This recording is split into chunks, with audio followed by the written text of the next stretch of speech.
Shalom Bapak Ibu Saudara. Kembali dalam renungan Seed Revival hari ini. Saya mengambil tema menerima kritik. Ya, kita sama-sama baca di Galatia 2 ayat 11 sampai 14. Ya. Galatia 2 ayat 11 sampai 14.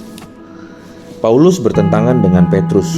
Tetapi waktu Kefas datang ke Antiokhia, aku berterang-terang menentangnya sebab ia salah. Karena sebelum beberapa orang dari kalangan Yakobus datang, ia makan sehidangan dengan saudara-saudara yang tidak bersunat. Tetapi setelah mereka datang, ia mengundurkan diri dan menjauhi mereka karena takut akan saudara-saudara yang bersunat.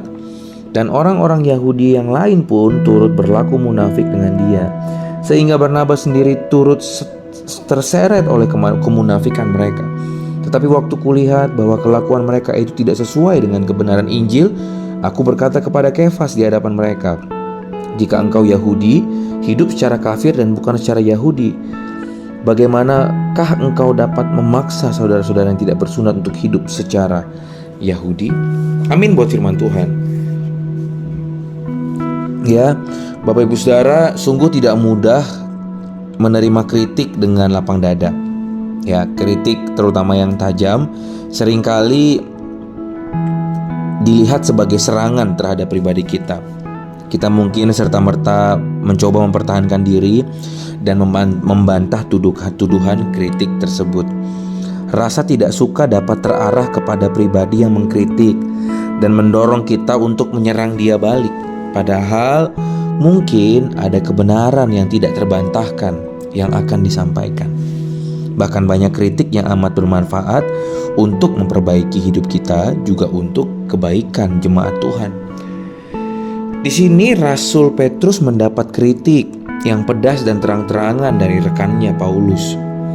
Kritik itu pun disampaikan di depan umum, lalu diulang kembali sebagai tulisan di suratnya yang ditujukan kepada jemaat Galatia. Paulus mempersoalkan perilaku Petrus yang munafik, sebuah tuduhan yang berat loh.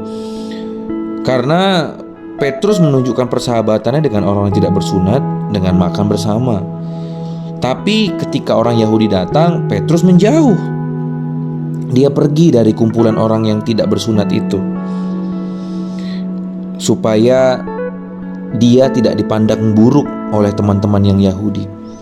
Paulus mengangkat persoalan ini karena ingin orang percaya menyadari tentang tidak adanya perbedaan antara orang Yahudi dengan orang bangsa lain yang telah ada dalam Kristus. Dan bersyukur Petrus menerima teguran Paulus itu, sehingga jemaat tidak terpecah pada saat itu. Dari sini kita belajar bahwa sewaktu ada teguran, ada kritikan yang datang, yuk terima dengan lapang dada. Mari lihat secara dibandingkan atau berdasarkan kebenaran firman Tuhan. Apakah kritik itu membangun atau sebenarnya hanya kritik-kritik alasan? Dari cerita tersebut, Petrus dan Paulus pun memperoleh pandangan yang tepat dan yang sama tentang masalah sunat. Kedepan mereka tidak lagi mempermasalahkan perbedaan suku dalam jemaat tersebut. Keteladanan Petrus ini patut kita ikuti. Yuk, mari belajar untuk menerima kritik dengan lapang dada, tanpa sakit hati, dengan kemarahan. Maka kita akan melihat ada sesuatu yang berubah, sesuatu yang lebih baik dalam kehidupan kita. Sebaliknya, bagi kita yang memberikan kritik, sampaikan dengan kasih, tidak dengan kebencian. Ya, sampaikan dengan maksud membangun, bukan untuk menjatuhkan, sehingga hubungan yang berlandaskan kasih dapat tercapai dan orang-orang dapat masuk ke dalam tujuan yang sudah Tuhan rencanakan di dalam kehidupan setiap kita. Amin buat firman Tuhan. Tuhan memberkati setiap kita.